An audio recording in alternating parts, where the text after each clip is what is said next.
Hello everyone, this is part 10 of What If Naruto Was the Devil Ninja, and I hope you guys enjoy this video and to like, to subscribe, and check out the playlist, to see more comment down below. Now let's start the intro. They call me a god. They call me a god. They call me a god. The afternoon sun beat down on their backs. Naruto stood in a semicircle with Issei and Kiba.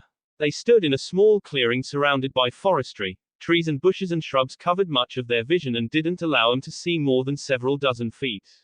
The canopy of branches and leaves above blocked out the sun. So what's the plan? Asked Issei. Do we just go in and bust heads, or are we actually going to, think this through or something? I'm sure Naruto-san has a plan, Issei. Kiba smiled at the pervert, and then turned to Naruto, his face a mask of skepticism. You do have a plan, right? Of course I've got a plan, Naruto said, sounding insulted. Who the hell do you think I am? How about a man who, for all his surprising intellect, tends to come up with the stupidest plans? Kiba offered.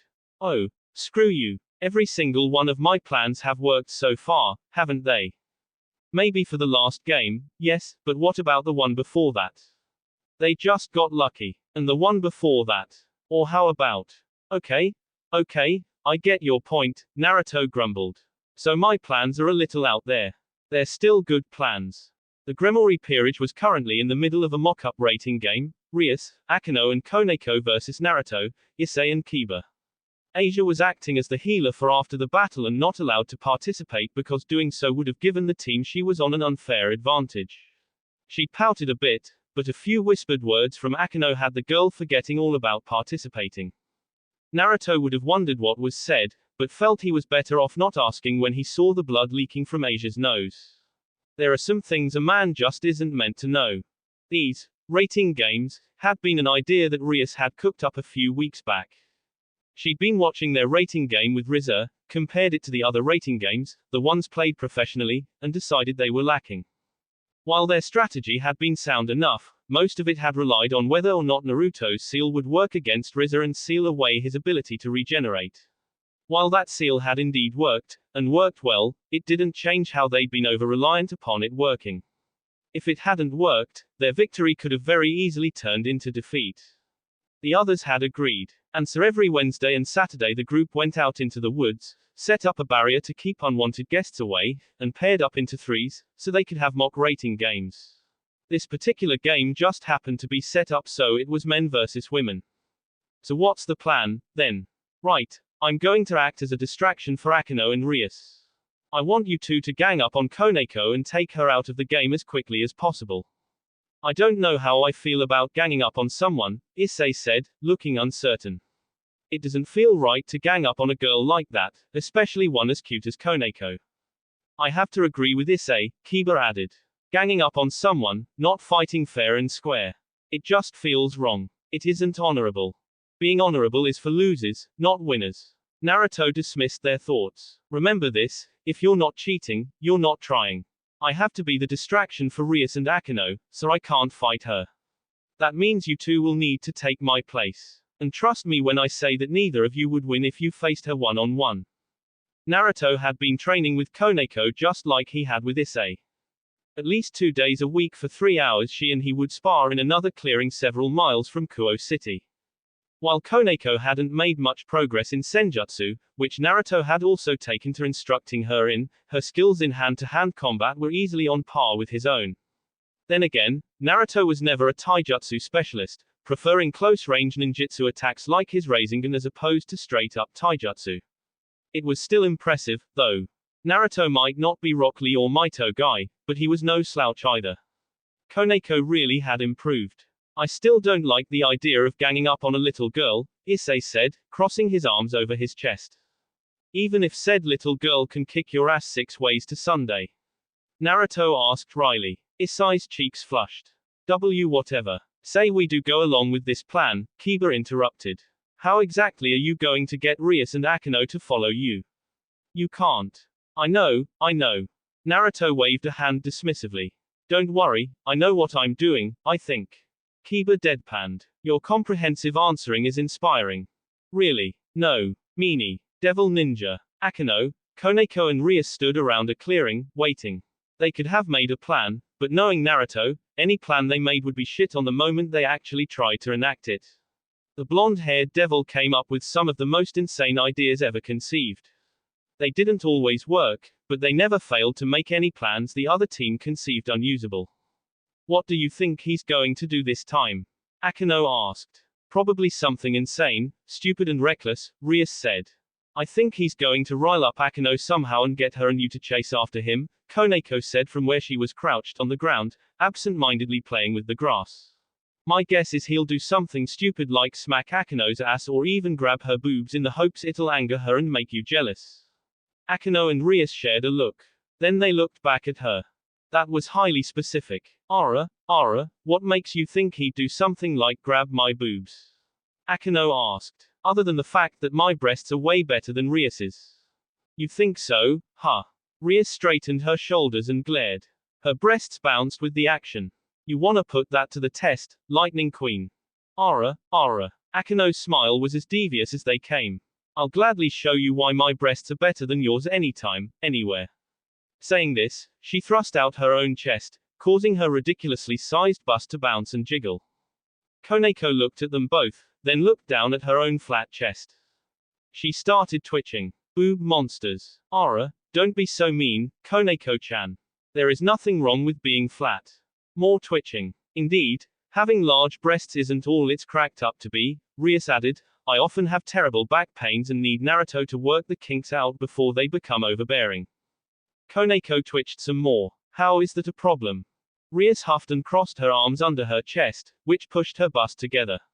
Koneko felt like smacking the redhead's boobs with her root-given strength. It just is, okay. And that was when Naruto came onto the scene. He burst out of the tree line from their right, already throwing several ninja stars at them. Rias almost scoffed as she used her powers of destruction to destroy the ninja stars. The only reason she didn't scoff was because she felt wary. Naruto, contrary to the way he acted, wasn't an idiot. If he was committing to a full frontal assault, then he must be planning something. Testing the waters, she sent a blast of her powers of destruction at him, only to narrow her eyes when Naruto went up in a puff of smoke. Shadow clone, she muttered. Of course he would use a shadow clone as a distraction. It was his favorite jutsu. There he is. Akino spotted another Naruto, this one running right toward her. Cackling in glee, lightning arcing at her fingertips, she sent a lance of electric power at her foe. That Naruto also went up in smoke, revealing it to be another shadow clone. Oh my, he's quite the tricky one, isn't he? Not as tricky as you might think, a voice said behind her. Akino's eyes widened. On reflex she turned around. Amused blue eyes stared into startled purple. Her hand rose to do, what, exactly? Rias didn't know her friend's plan, or if her friend even had a plan. For all she knew, the woman was simply so stunned she had acted on instinct. Honk. Rias' right eye twitched. Akino looked even more shocked. I told you so, Koneko said knowingly. Rias didn't know how to feel in that moment. Angry at her boyfriend. Stunned by his audacity. Should she applaud that same audacity? She didn't know, couldn't know. However. Must not face palm. Must not face palm. Must not face palm. It was almost interesting to watch as Akino's face flashed through a variety of emotions. First came shock, her eyes became wide and round, her pupils tiny little pinpricks. She tilted her head down to stare at her chest, and then back up to stare at Naruto. You are groping my breasts. That I am. Even as he said this, Naruto continued blatantly handling Akino's breasts. I must say, these aren't bad. I almost feel jealous of Issei for being able to touch these so often. He paused to look at Akino. He does touch these, right? Unable to even think of not answering, all Akino could say was, yes. Right. Just checking. Naruto then went back to his fondling. However, while I can definitely tell these are actually bigger than Rias's by a fair bit, I'm gonna have to say that Rias has better boobs than you by far. Their fullness of their shape and general perkiness makes her bust superior to yours. Sorry, Akino, but sometimes, size just isn't everything. Rias felt slightly vindicated by his words. She'd always known that Akino had bigger breasts. It had been something her queen liked to flaunt, the fact that her boobs were bigger. Hearing Naruto say he preferred hers over Akino's was a big relief, not to mention an ego booster. On the other hand, must not face palm. Must not face palm. Must not face palm. You think Rias's breasts are better than mine? Way better. I see. Akino got over her shock and smiled. It wasn't a very nice smile. It was a smile that spoke of pain and suffering, of a desire to inflict harm upon others, of taking joy in another's pain. It was the smile of a sadist. Foo foo foo, you know I'm going to kill you now, right? You are certainly free to try, Akino Oni-san. Calling me Oni-san isn't going to save you this time. Akino didn't give Naruto time to respond before shoving a lightning-coated fist into his chest. Mere seconds after that, however, the Naruto in front of her disappeared within a cloud of white vapor and a log took his place. Having made a quick, on-the-spot and seal-less replacement, Naruto stood several feet away and clapped his hands together in prayer. Oh dear log, I thank thee for your honorable sacrifice. You have always blessed this worthless ninja with your protection, and in repayment, I shall plant 100 saplings in this forest to ensure that the log shall never die out. Naruto clapped his hands together twice. Bari. Naruto was unable to finish his prayer, forced as he was to dodge Akino's lightning blast. Oi, can't you see I'm praying here? Naruto raised a fist and shook it at Akino, whose smile only widened. Okitsu ni-kun, she cooed, more lightning coating her hands. Please hold still for a moment while serve up your punishment. You'll never take me alive, sadist Oni-chan. Hold still you. And not make you work for it. Just who the hell do you think I am? Uzumaki Naruto never lets people just beat the crap out of him, at least not anymore. Either way, I ain't letting you take your sadistic frustrations out on me without a fight. Foo foo foo, very well then. Punishment is always so much more satisfying after the hunt anyway. Rias resisted the urge to sigh as she watched Naruto lead Akino into the forest. She noted that he was leading her in the opposite direction he arrived from, which likely meant Kiba and Issei were somewhere over that way as well. She turned her head, and found herself staring at a hand. Koneko's bored yellow eyes looked up at her. Pay up. Rias grumbled as she handed her Rook several coupons for her favorite sweet shop. She didn't understand. How did her Rook know Naruto's habits better than she did? Koneko didn't live with Naruto, didn't sleep with Naruto, and she certainly didn't do ichi things with Naruto. Rias did. Yet somehow, Koneko sometimes seemed to know her boyfriend better than her. It was frustrating. Koneko counted the coupons, making sure they were the correct amount. Then she pocketed them and looked at her king once again. You should probably go after them. Akino-senpai is strong, but she can't handle Naruto-senpai on her own. Yes, you're right, Rias said, sighing. So this was his plan. Divide and conquer. A sound strategy, and one that worked. Naruto knew Rias couldn't afford to lose Akino, the strongest piece after her. Koneko, for all her talent, wasn't as powerful and therefore not as important. Expendable. She detested the word, but there was no denying the facts. In a game of outright strategy, Koneko was more expendable than Akino. She still didn't like it, but she accepted it. Will you be alright on your own? Rias asked. Koneko nodded and tightened her gloves, the metal braces Naruto had given her before the rating game with Riza Finex creaking. I can handle Kiba-senpai and the perv just fine. Rias nodded at her Rook before taking off into the forest, chasing after her two other servants. Bam. Ha. You'll have to do better than that, sadist Oni-chan. Ara. In that case why don't I try something a little different then? Crash. Not like it was a hard thing to do. Devil Ninja. Kiba couldn't keep the sweat from dripping down his forehead. Really, Naruto? You just had to go and grope Akino's breasts. I thought Issei was supposed to be the perverted one here. He knew that his blonde companion could be a tad eccentric at times, but Kiba was only now beginning to realize something he didn't think the others had figured out yet. Naruto wasn't all there. He was kind and compassionate and friendly to be around, but he was also clearly insane. Only someone without a lick of common sense and no self-regard would possibly do something so stupid. His straining muscles alerted him to Issei's increased struggling. Kiba grunted as he held the young man back, arms under the other boy's armpits and locked around his chest. The other boy kicked his feet out, trying to find some kind of purchase along the ground. Kiba wouldn't let him, however, and kept his feet firmly in the air, wincing when strong heels struck his shins. Let me go, Kiba. I'm gonna kill that bastard. And now just calm down, Issei. I'm sure he only did this as part of the plan. Screw the plan. He just touched Akino's oppai.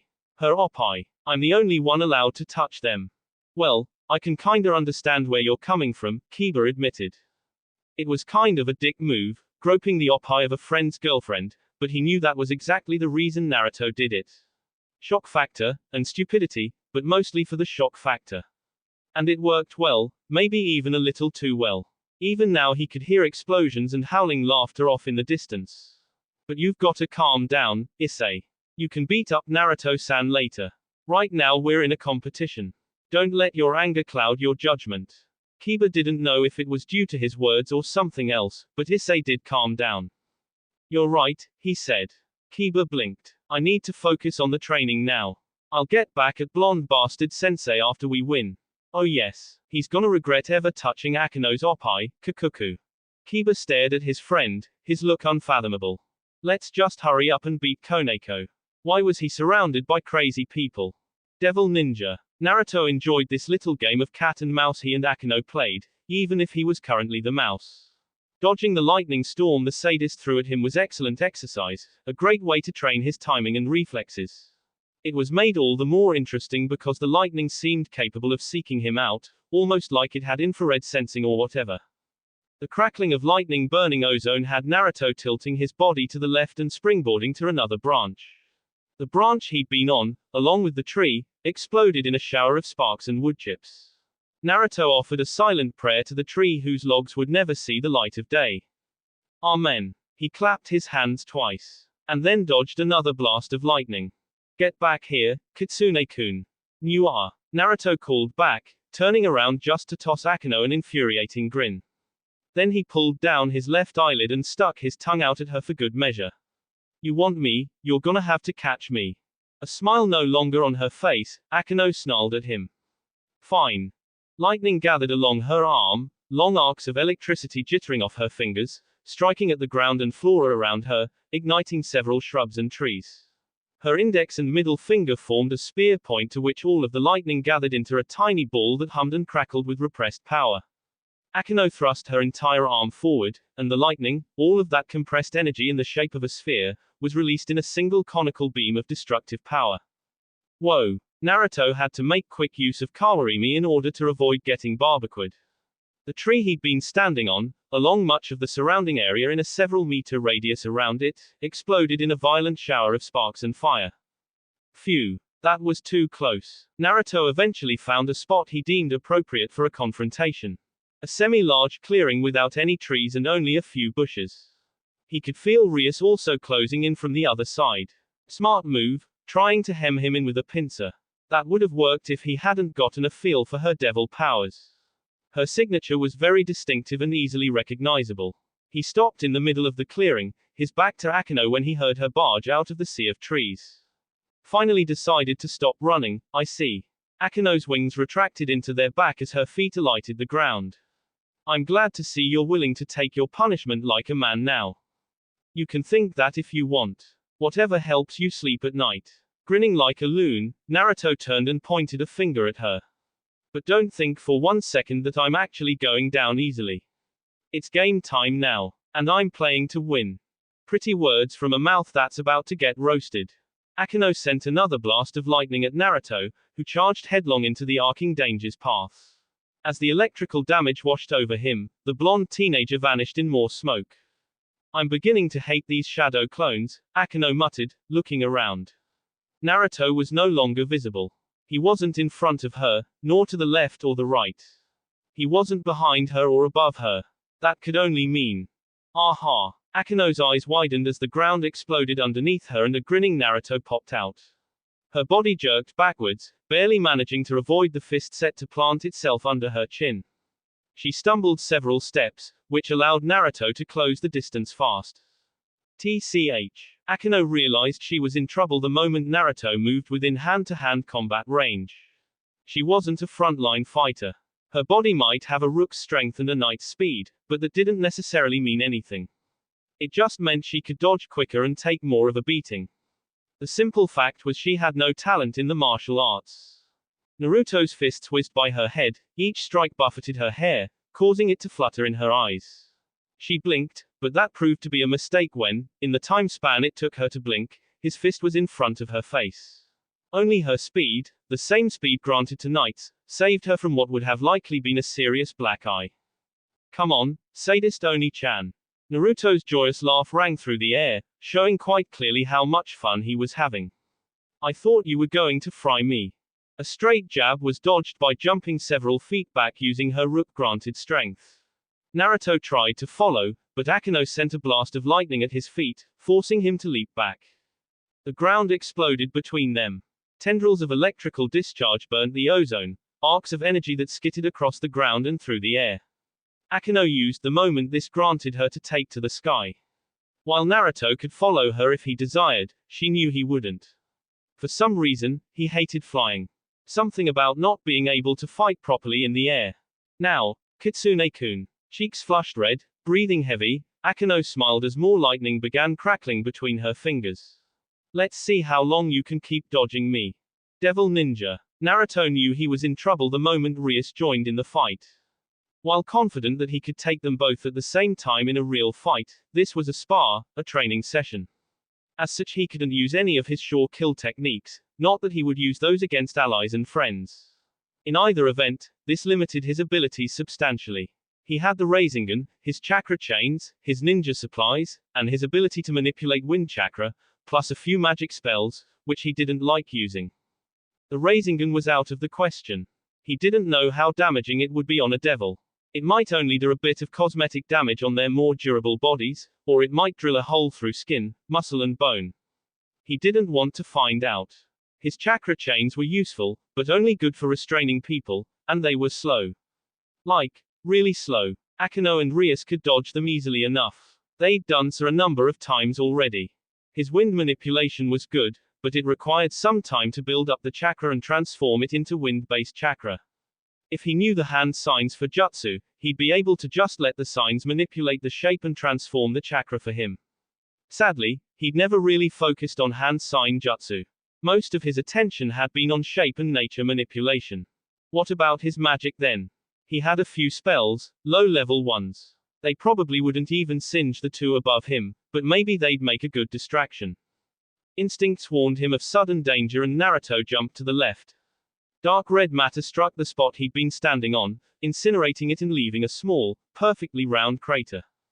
Ooh boy. Naruto whistled. These girls are taking this pretty seriously. He looked up in time to see a combination attack, lightning and destruction swirling around each other like a double helix heading right for him. He gathered a bit of wind chakra to his fists and thrust them at the ground, launching himself over the attack, which struck the earth with incredible force. Wings popped out of his back, keeping him aloft. So you've finally decided to take the fight to us? Asked Rias, smiling at her boyfriend. Naruto sighed. Well, I guess I had to get serious sometime. Ara, what an arrogant thing to say. Akeno's smile, flushed face and heavy breathing showed she'd forgotten all about being angry. She was clearly fully immersed in her S mode. Naruto could see why it freaked Issei out so much. Akeno was kinda freaky. It looks like I'm going to need to put this little fox in his place. A snort echoed within his mind. Listen to this woman calling you a fox. I feel like I've personally been insulted. Don't be like that, Kurama. I can be foxy when I want to be. Keep telling yourself that, kid. Maybe one day it'll come true. Naruto would have pouted at his friend's words, but several blasts and beams of electricity and destruction hurtling his way forced him to put that out of his mind. He spent the next few seconds simply dodging attacks, trying to get used to flying. He didn't do it very often. While the concept of flying appealed to him, putting the idea into practice was hard. His wings just didn't do what he told them to. This meant he spent more time sputtering around and almost crashing than anything else. He did have to be grateful for one thing, though, at least it kept him from getting hit. Ara, look at that. Kitsune-kun can't fly very well.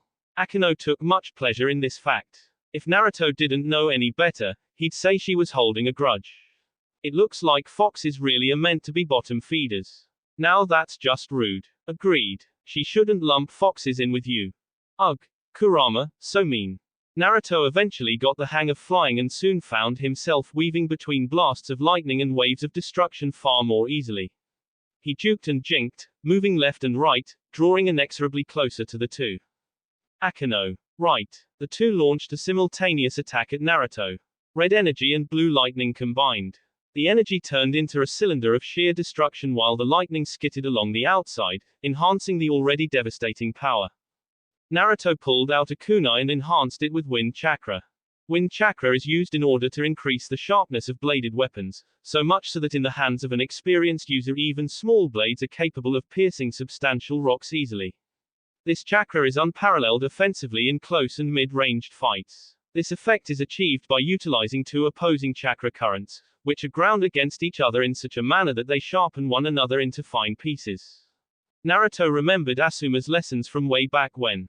How to increase the sharpness of bladed weapons using wind-natured chakra flow, creating two opposing currents of chakra that ground against each other, sharpening one another until his wind became so sharp it could slice through just about anything, including demonic energy. Releasing a wordless battle cry, Naruto swung his wind-enhanced kunai at the upcoming storm of energy. The wind sliced the beam of crackling destruction in half, causing it to split apart and flow on either side of him. Earth rumbled as the attacks struck groundside, creating a small seismic quake, leaving two large craters about 4 meters wide in the shape of perfect circles upon dispersing. Naruto clicked his tongue as he looked what was left of his kunai. Everything except the handle had been reduced to slag. He discarded the handle with a sigh. Kunai just weren't cutting it these days. With the enemies he faced, a mere kunai simply wasn't enough anymore. He'd have to find a weapon that could withstand the power people of this world seemed to possess. Patience, brat, Kyuubi growled. Once your chakra has had the chance to synchronize with my new chakra, we'll be able to replicate those truth balls of yours. You'll be able to make pretty much whatever you want then. Yeah, I know. I just hated waiting. Impatient brat. Scruffy old fox. Naruto was forced to suspend further conversation when the battle began anew. Rather than rely on easily destroyed tools, he focused on drawing wind chakra into his fists and launching them out in powerful burst of hammer strength gusts. They didn't do as well. The power of deconstruction was too strong to be beaten by blunt force trowel, but at least the lightning was negated by his wind. It seems we're at a bit of a stalemate, Rias said after her 7th unsuccessful attack. So it would appear, Akeno agreed. I hope that doesn't mean you two are giving up, Naruto said, grinning, hardly winded. While he was being given quite the workout, his energy levels kept him fresh and raring for more. I'm still ready to keep going. Rias crossed her arms under her chest. You're having way too much fun with this. And she's not. Rias looked to where Naruto was pointing, and then promptly felt a small trickle of sweat run down her face. She looked away from the disturbing sight of Akeno's flushed, sweaty face, and the way her friend's bosom shook with every heaving breath taken. Okay, so maybe you're not enjoying it as much as her. Enough talking, Akeno muttered, her sadistic grin coming on full force. Lightning crackled and ozone burned as her arms became covered in blue arcs of energy. Let's continue this. I wanna have some more fun. Hey, I'm ready whenever you are, Sadist-chan. My, such big words from a little lek who gropes a taken woman's boobs. I don't wanna hear that from someone dating the king of lechers. Ah, touché. Before the battle or banter could progress any further, Koneko walked into the clearing. Her clothing was torn and her body a bit scuffed up, but she didn't look too injured. On the other hand, the unconscious Kiba and Issei slung over her shoulders looked like they'd been put through the ringer. Koneko dropped the two on the ground and looked at the trio in the air. I've beaten them, she said unnecessarily. Damn, looks like we lost. Naruto sighed, and then pouted. That girl is getting way too strong for her own good. I'm almost beginning to regret training with her now. No, you're not, Rias said, snorting. We all know how much you love teaching Koneko. Her eyebrows twitched at Naruto's sheepish grin. Now come on, let's get the barrier down and head back home. All this exercise has made me hungry. Amen to that. Devil Ninja. Revelphanex stood in the kitchen, an apron tied adorning her front, tied around her waist. Her blonde locks had been tied back into a single bun instead of her usual drills. She didn't really like the hairstyle, but didn't want her drills getting in the batter. She'd already mixed the batter, poured it into the pan, and it was now cooking in the oven. The timer said 15 minutes were left until it finished baking. Ravel turned away from the oven and focused back on the mixer currently mixing her ingredients for the frosting. It looked about ready, just a few more seconds. While waiting, Ravel thought of her the past week. Living in the same house as the person she admired was an amazing experience. Naruto-sama always maintained an attitude of good cheer, which she couldn't help but feel drawn toward. That he treated her with kindness and respect only made him more desirable. Rias-sama didn't seem to like her, though. That kind of hurt, but Ravel figured the other devil just didn't like her encroaching on what could be considered the redhead's territory. Just as she put the finishing touches on the cake, spreading the frosting across its surface, that she heard the mansion's front door open. We're home. Hurrying out of the kitchen and walking down the hall, Ravel tried everything she could think of to calm herself down.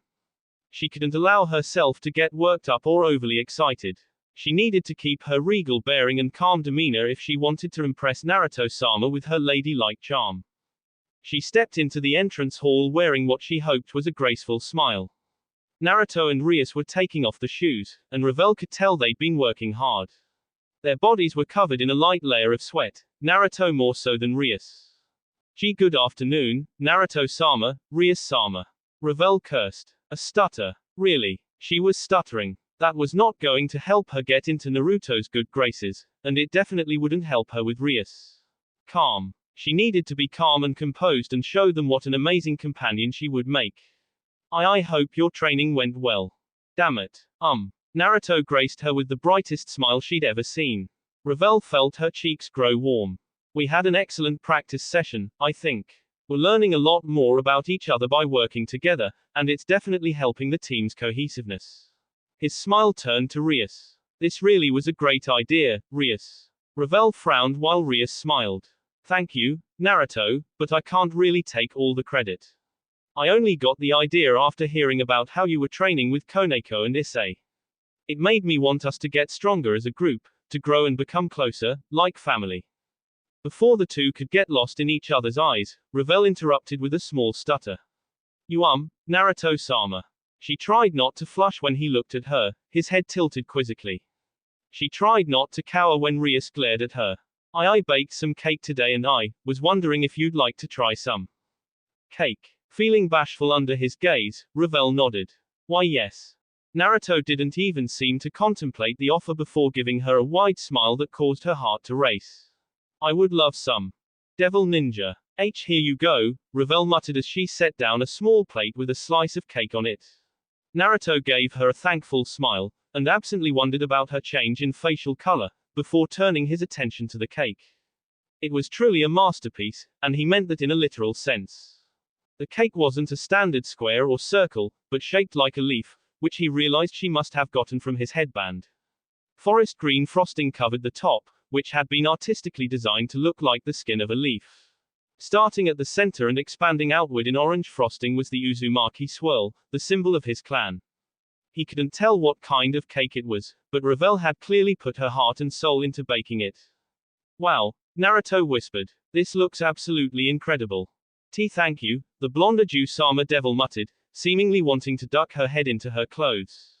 Naruto thought Ravel's blushing face was one of the most adorable things conceived by man, or devils. Naruto's first bite of cake strangely reminded him of the first time he'd ever eaten ramen. They tasted absolutely nothing alike.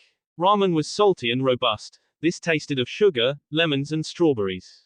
There was no correlation between the two. And yet, for reasons he didn't quite understand, he couldn't help but think of that first time he'd walked into Ichiraku Ramen and old man Tucci gave him a free bowl of ramen. Weird. He finished his first bite and turned to Ravel. This is really, really good. Ravel's cheeks couldn't have possibly gotten any redder. Do you think so? Naruto found it odd to see Ravel playing with the hem of her apron. She seemed so embarrassed, and not at all like how she acted when they first met. He would have wondered about it, but it seemed like a natural shift, so he guessed she was just acting this way now because she'd grown more comfortable around him. He was glad. Ravel didn't belong to Rias's peerage, but he really wanted to be friends with her. Hopefully, they would become close in the coming days. Of course I do. Giving her his most enthusiastic grin, he thumped his chest. I've never been really into sweets, but your cake is incredible. Amazing even. I would have never guessed that such a pretty Aju-sama would be able to make such awesome tasting cake. TT, thank you, Ravel stuttered. The girl seemed very shy about accepting praise. He guessed her family didn't do it very often. It made sense. She was an Aju-sama, so her maids probably did most of the cooking. He doubted her family ever had a chance to taste her cooking, or if they did, they probably attributed her amazing cakes to the maid, or something. Naruto made a promise to compliment her some more. Everybody enjoys compliments, especially girls. I do have to admit, this is delicious, Rias added. She had an odd look on her face that Naruto recognized as jealousy. Rias was also an excellent cook, but her skills lent themselves more toward traditional Japanese cuisine, not sweets. She was also competitive and didn't like people being better than her at something. She also seemed possessive of him for some reason. He didn't get it. They were already dating. It wasn't like he planned on getting another girlfriend or something. He loved Rias and wouldn't dare cheat on her. Thank you, Ravel said, bowing to Rias. Naruto noticed that she didn't seem to react as strongly to his girlfriend's compliment. No blushing, no stuttering, just a smile and a bow. Was it because Rias was also a blood devil and Ravel was used to accepting compliments from her peers? How strange.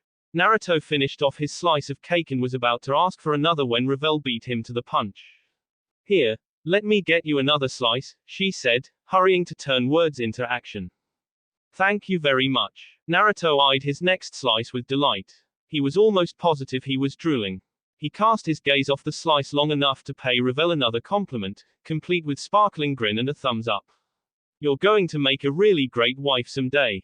WWW wife. WWW what the heck are you saying? Naruto laughed heartily as Ravel slumped into a chair, her face steaming. The smile left when Rias grabbed Naruto's cheek before he could dig into the amazing cake. Ouch. Riaf, faff are you foing? What Naruto means to say is that you're going to grow into an amazing young woman, Rias said, smiling at Naruto. Isn't that right? More or wef. Han you wet go now, pues. Rias let go and Naruto began eating his cake. It was almost as good as ramen. Meanwhile, Ravel recovered from what appeared to be a minor slip of her Phoenix powers over fire. So how's your group training going? She asked. You mentioned it was going well, but you weren't really specific about it. We've been making great breakthroughs with our teamwork, Rias said, setting aside the now empty plate and placing her forearms on the table. By training together like this we've learned a lot about each other, even some things we'd never realized despite how long we've known each other. This has helped us phenomenally, and I believe will be one of our strong points in the future. Of course, some of us need a bit more work than others. When Rias looked at Naruto, the blonde devil had the decency to appear sheepish. While he worked well with everybody else, it was also true that he tended to go his own way at times. It had nothing to do with his inability to work as a team and everything to do with his desire to take on the heavy lifting for himself. It was a problem he'd always had, but only recently discovered. I imagine that by working in smaller groups, you've also made great strides in learning small unit tactics, Ravel added, even as she served Naruto another piece of cake before he could ask for thirds. Rias seemed surprised. Yes, that is true. That will probably be your greatest strength, Ravel said, almost to herself. Most people who play rating games tend to play either one of two ways, focusing on strengthening one or two individuals and using the rest as cannon fodder, or focusing on strengthening the team to fight against threats by overwhelming them as a team. I believe your brother is the latter case, while mine is the former. Why yes, that is correct. This will actually do you a lot of credit. Ravel was off in her own world now, eyes gazing at something only she could see. By focusing on small unit tactics, you'll be able to form a combination of hit and runs, blitz tactics, I think they're called. This will allow you to whittle away at an enemy before combining forces for one final push. It's a rather brilliant idea. Rias looked at the girl in stunned silence. Naruto was impressed, too. He'd never been one for well thought out strategies, preferring on-the-fly tactics over strategies thought of in advance. But even he could see how beneficial Ravel's strategy was. I actually hadn't thought of that. Rias looked put out and Naruto realized it was because Ravel thought of something she hadn't. Thinking on it, Ravel actually kind of reminded Naruto of a less lazy and really pretty version of Shikamaru. She was wickedly intelligent, like his lazy friend, but didn't lack motivation. You're not only good at baking cakes, but also strategizing. Naruto gave the girl a grin. You're just full of surprises, aren't you? Ravel squeaked. After cake, Rias and Naruto adjourned to the living room. It was a really big living room. Gigantic even. Dark red carpet covered much of the floor. Naruto would have preferred orange, but didn't complain. Several sofas and couches centered around a coffee table and a large, flat-screen TV complete with surround sound hung on the wall at the far end. It would probably be more accurate to call it a media room instead of a living room. Ravel had gone off to change. Naruto had mentioned how she had some stains on her apron and clothes. The girl had let out a sound he could have sworn he'd heard from someone else long ago, before scurrying from the room. She'd entered the living minutes later dressed in a pair of very princess-y pajamas, pink bottoms and a pink t-shirt with frills. Naruto thought it suited her. Ravel blushed when he mentioned this. Come on, sit down, sit down. A grinning Naruto patted the spot on his left. Rias sat on his right, snuggled firmly into his side. He in turn had wrapped an arm around her waist, deriving great pleasure from feeling her glorious and beautiful body pressed against his. Ravel looked unsure for a second, however, upon Rias' smile, seemed to settle down. Okay. She sat on the same sofa as Naruto and Rias, though did not join in the cuddling, for obvious reasons. The lights soon dimmed and the TV turned on. Rias' eyes began to sparkle as the opening theme to her newest favorite anime, Fate, Stay Night Unlimited Blade Works, began playing. Naruto also focused his attention on the animated series about a teenage boy their age with ideals of becoming a hero. Devil Ninja. The next morning was Monday, the start of the school week. Naruto didn't particularly enjoy these days, mainly because he didn't enjoy school, but today was special. Ravel would be joining him at school. It would be her first day there. That morning Naruto and Rias did everything they normally did, wake up, shower, cook breakfast, etc. Ravel joined him at the table. Like most mornings, her hair was in a bit of disarray and it was clear she was still half asleep. The blonde Ojo-sama wasn't much of a morning person, that's for sure. After breakfast, the group finished getting ready, Ravel woke up enough to do her hair, and together they set off for school. While they walked, Naruto spoke with Rias about what he planned on doing after school. I plan on taking Koneko-chan up to the mountains for some training. That far? Rias frowned. Why do you need to head all the way up there? We're doing senjutsu training, Naruto explained.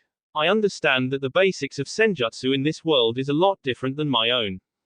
There is a huge risk of the person using it turning into a raging berserker. He paused. Koneko mentioned something about taking in the world's hatred. I'm not too sure on this, but I think she's actually speaking of the taint of hatred left over from the hundreds of wars and various atrocities that have taken place in this world. War and greed and other negative emotions are breeding grounds for hatred. It stands to reason that this world has gone through so much war and suffering that the hatred of the people has literally stained the earth, something like that. Anyway, I believe the best thing to do is take her as far from humanity as possible. It's just a theory, but I think if she's surrounded by nature, gathering senjutsu chakra will be easier and cause less strain. That does make sense. Rias nodded slowly. Alright then. I'll allow that. Just promise me you'll be careful. Naruto gave her a lopsided grin. Hey, this is me we're talking about. Rias's flat look spoke volumes about her lack of reassurance. And that is exactly what worries me. Naruto pouted. As they continued walking, Naruto noticed that Ravel appeared to get more and more nervous. After thinking about it for a moment he realized why, and he felt like smacking himself. Ravel was the Aju-sama to a powerful devil clan. She'd probably never been to school before. Did most devils even go to school? Rias, Sona and their respective peerage seemed to be the only ones who went to school. Granted, he knew little about other young devils, but this seemed to be the case from what he'd seen thus far. Knowing what it's like to be nervous about something and not wanting her to suffer alone, Naruto grabbed Ravel's hand with his free hand. The girl looked startled. She stared at her hand in his, then up at him. Her face broke out into flames. "WWW, what do you think you're doing?" she shouted, jerking her hand out of his grasp. Naruto just caught it again, however, and stroked the back of her hand with his thumb.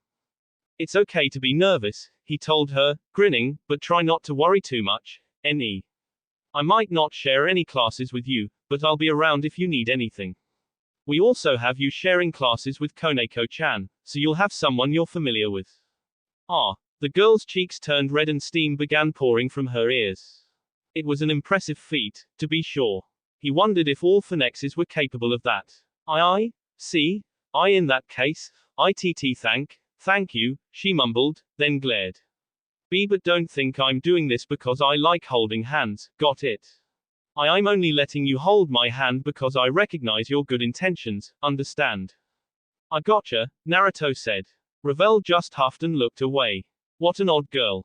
What are you doing, Naruto? Naruto froze. Something about Rias's tone set him on edge, though he did not know what. Turning, he noticed that she looked annoyed by something. Doing what? That. Rias gestured towards the hand holding Ravel's. Why are you holding her hand? While Ravel blushed, Naruto just felt confused.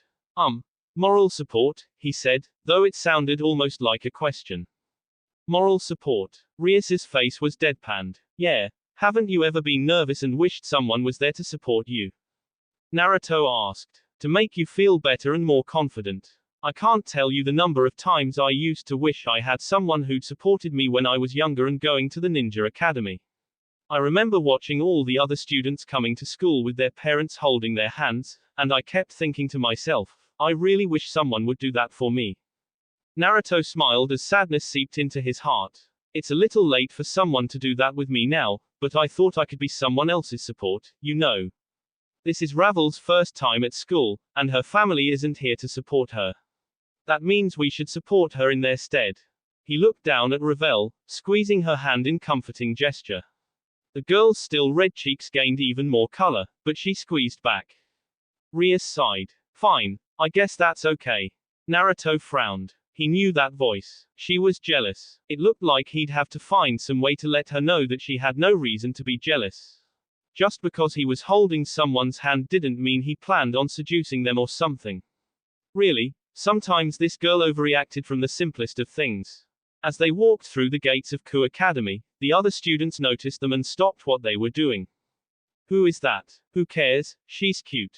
What's she doing with Naruto and Rias Oni-sama? Why is Naruto holding her hand like that? Gasp. Do you think he's two-timing Rias Oni-sama? Two-timing. That jerk. I should kill him for cheating on our beautiful Oni-sama. Naruto frowned at the idiot speaking. Really? Two-timing. Who the hell would be stupid enough to two-time the girlfriend when said girlfriend was standing right next to them? Never mind the fact that he had the best girlfriend ever. It seemed stupidity ran rampant in this school. And to think, this place was supposed to make you less stupid. He shook his head. This was why he didn't like school. It killed brain cells faster than an erage. They stopped in the hallway. Rias turned to face them. Being a senior, she had a different schedule than either of them. So, she eyed Naruto's hand still holding Ravel's. The frown grew. I guess I'll see you two later, then. She turned around to leave. Naruto wouldn't let her.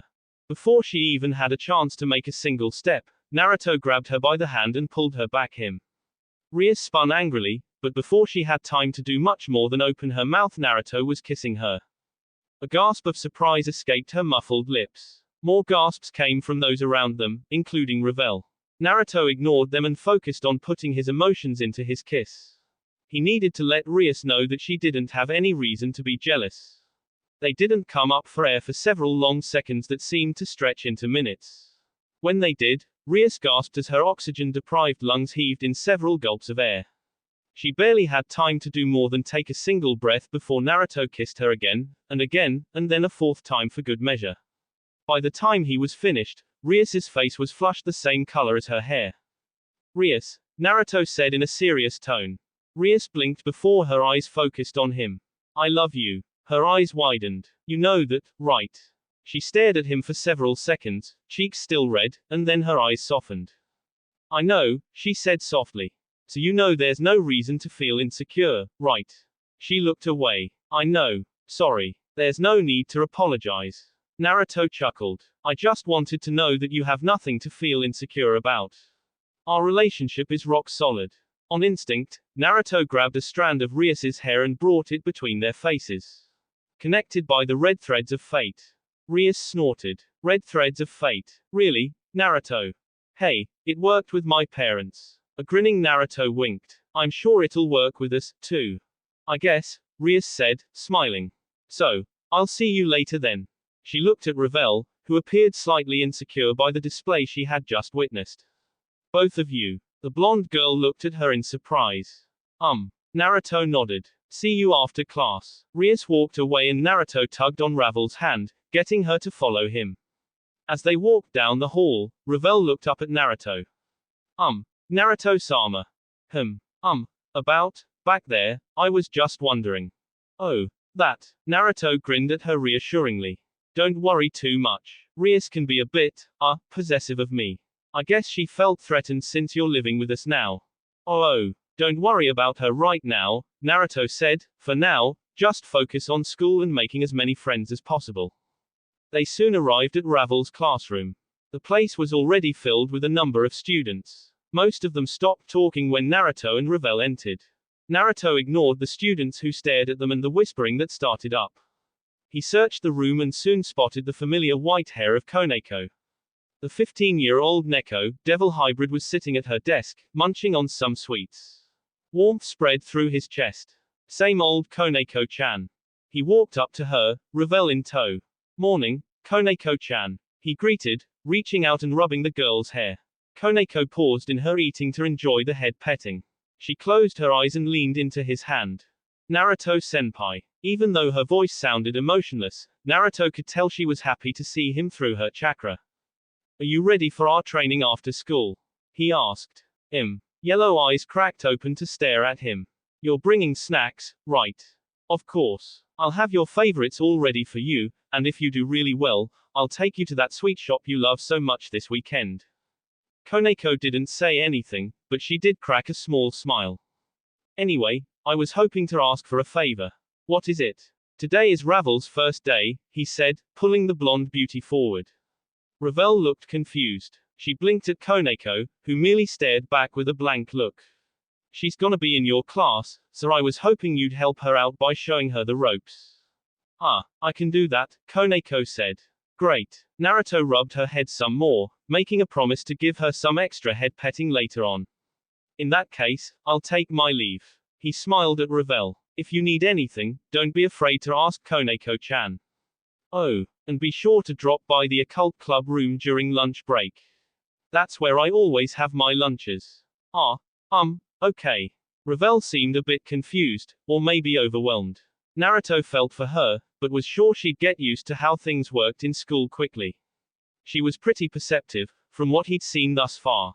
He soon left the room and began walking down the hall. It wasn't until he was halfway to his own classroom that he heard a loud shout that could have only come from Ravel. Did you just call me Yakitori? He smiled. It's so nice to see those two becoming such great friends already. Devil Ninja. Naruto and Koneko were surrounded by nature, a beautiful spring located deep within a forested region several miles outside of Kuoa Academy. Trees and other types of flora surrounded them, grass and a multitude of colorful flowers. 7 meters away, several fish leapt out of the waters to a crystal clear lake that glittered in the afternoon sun. Naruto and Koneko sat on the ground. They sat in Caesar, their knees touching. Koneko looked frightened and nervous, while Naruto exuded a calming aura. Having listened to what you and Aniki know about Senjutsu, I have come to the conclusion that your sister and everyone else who've ever managed to use it in this world have been learning it the hard way, Naruto said. As I understand it, you're not taught to clear your mind while using Senjutsu, and all you do is gather it around a limb, usually your fist, and push it outside of your body. Koneko nodded, but didn't say anything. The first and most important thing you need to understand about controlling Senjutsu is that you can't just gather it. Doing so is not only dangerous but foolish. This is probably why people who try using it are overtaken by the malice and hatred of the world. You're not just taking in the hatred and malice of the world, the hatred and malice of the world is mixing with your own negative emotions, avarice, envy, greed, lust, all these negative thoughts and emotions you feel mix in with the world's own negativity, making it impossible to distinguish which feelings are yours and which are the world's. Koneko frowned, her lips curving down in thought. So you're saying that my sister and everyone else have been learning it wrong?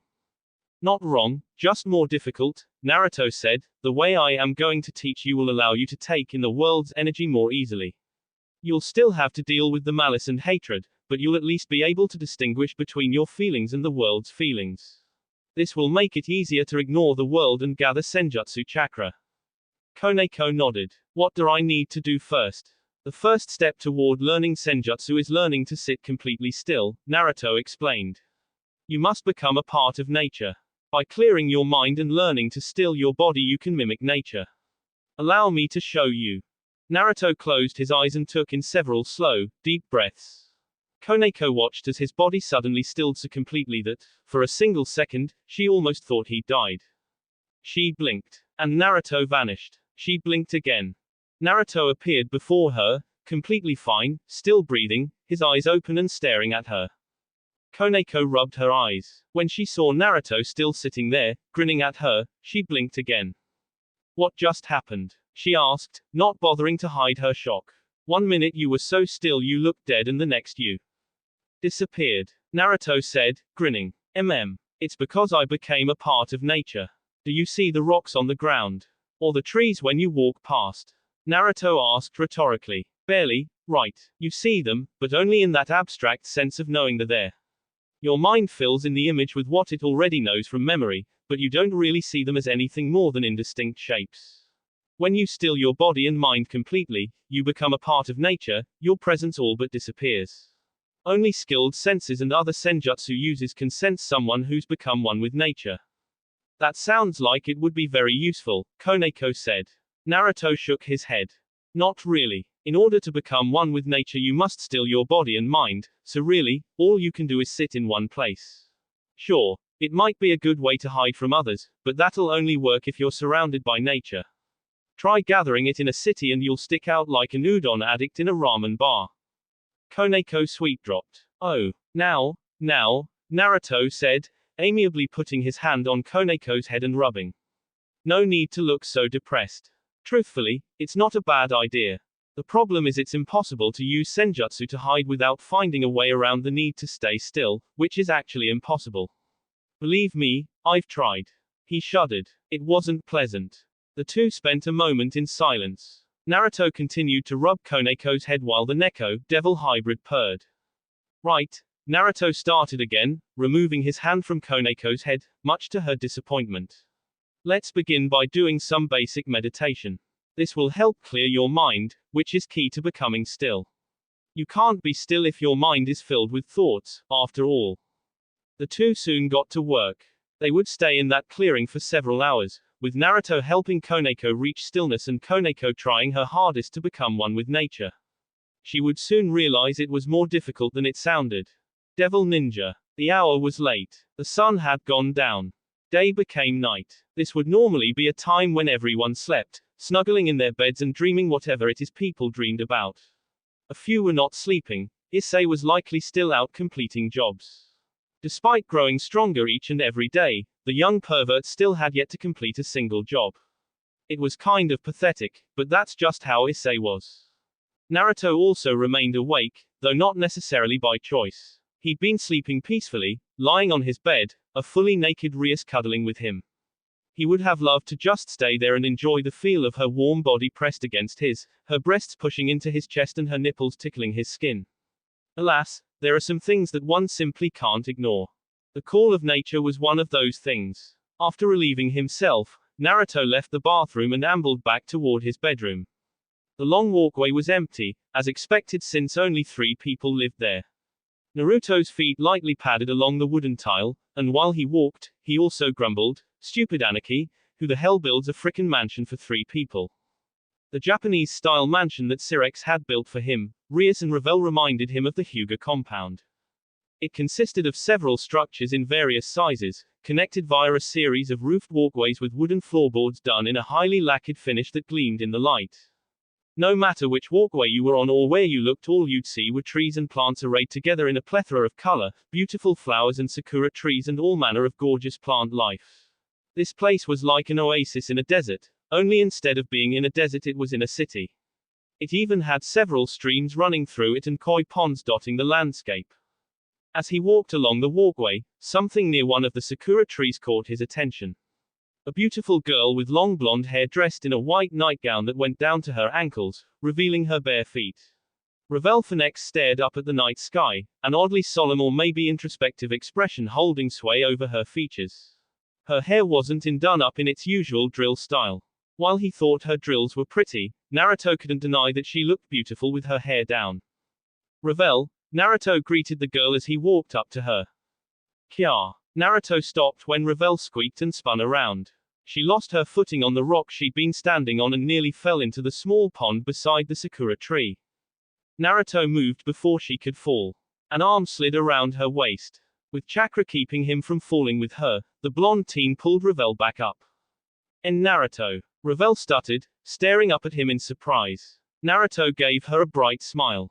His arm remained wrapped around her waist. That was a close one, eh? Naruto said, chuckling.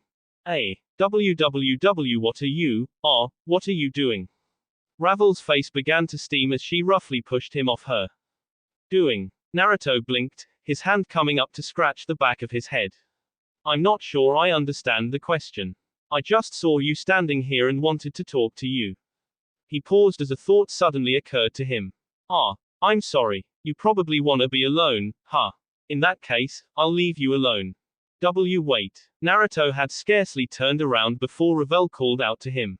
He turned back around to see the younger girl staring at her feet, thumbs twiddling together. Her actions seemed vaguely familiar, though he couldn't for the life of him remember where he'd seen it before. I didn't say you had to leave, she mumbled lowly, and Naruto's ears twitched. I just didn't want you getting all, like, huggy and stuff. Huggy and stuff. That's right. Ravel nodded her head, seemingly getting back in her groove. It's not like, I don't really like your strong, warm body holding me so tenderly. I mean I don't want you holding me like that. It's weird. She turned her head and huffed. Especially since you have a girlfriend. But all I did was make sure you wouldn't fall into the water, Naruto said, pointing at the small pond. Ravel followed his finger. I didn't want you getting wet, especially since it's kind of chilly outside. Oh. Ravel seemed embarrassed and a little disappointed. That couldn't be it, could it? Maybe she thought his words meant he didn't want to hold her because he didn't find her attractive or something. Was that it? Yes, that must be it. She must think he wasn't attracted to her, which just wasn't true. It looked like he needed to clear the air some more. Oi, come on now. There's no need to look so depressed, Naruto said, giving the girl a kind smile. It's not like I'm refusing to hold you close because I don't like you or don't think you're attractive. You're a very beautiful young woman. Honestly, if I wasn't so in love with Rias and we weren't dating, I'd probably ask you out on a date. Critical hit. No that's, Naruto started, looking slightly worried. Are you alright? You look like you're burning up. SSS shut up. DDD don't think you can just go around saying things like that. A red-faced Ravel pointed an accusing finger at him. And D don't think saying something like that will make me happy. It does, I mean it doesn't. Okay, Naruto said slowly. Had he said something wrong again? Maybe he should change the subject. So, how has your first week of school been so far? Ravel blinked, startled by the change of subject. Her face returned to its normal fair color and her pointing finger dropped back to her side. School has been, alright, she said, frowning. Most of the people in class are nice, if a bit simple-minded. I haven't really made any friends, but everyone's treated me well, so that's good I guess. Naruto frowned. You have no friends. But what about Koneko-chan? I thought you two were friends. Ravel's face took on an angry expression that was, well, it was actually kind of adorable, really. Her cheeks turned all red and swelled like a balloon, and her eyes narrowed. Naruto felt the temptation to squeal like a fanboy who'd just caught a glimpse of his favorite seiyuu. What makes you think she and I could possibly be friends? I'd never be friends with someone like her. She always acts so cute and innocent when she's got a really vicious tongue, always making fun of me and calling me Yakitori. Worse still, she's always taunting me by sitting on your lap. Gah. It makes me so frustrated.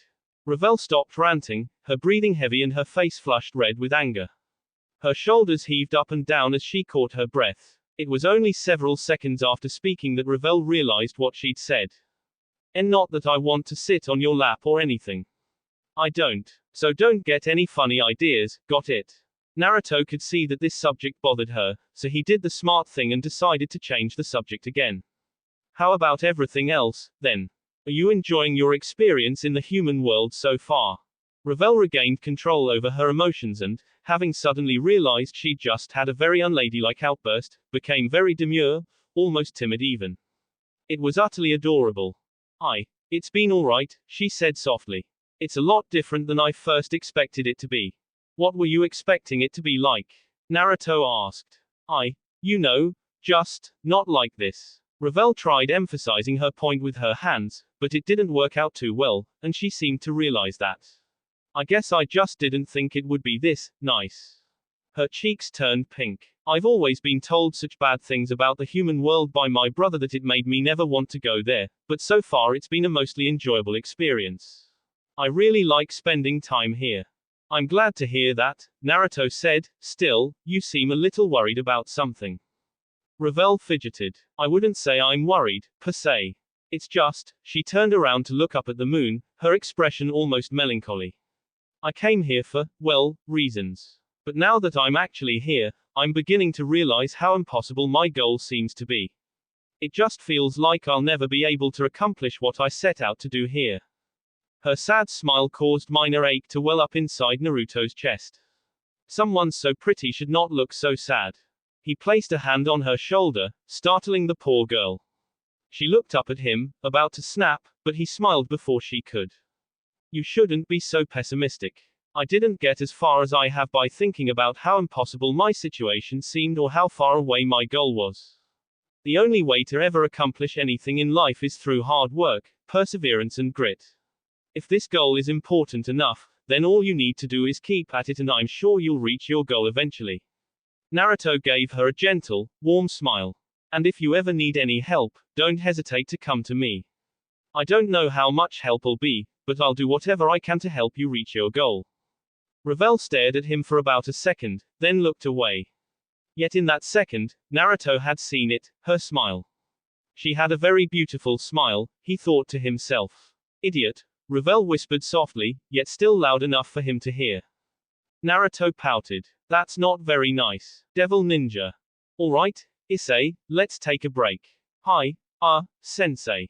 Naruto, or rather, a clone of Naruto, sat down with Issei in the clearing they'd been using for training.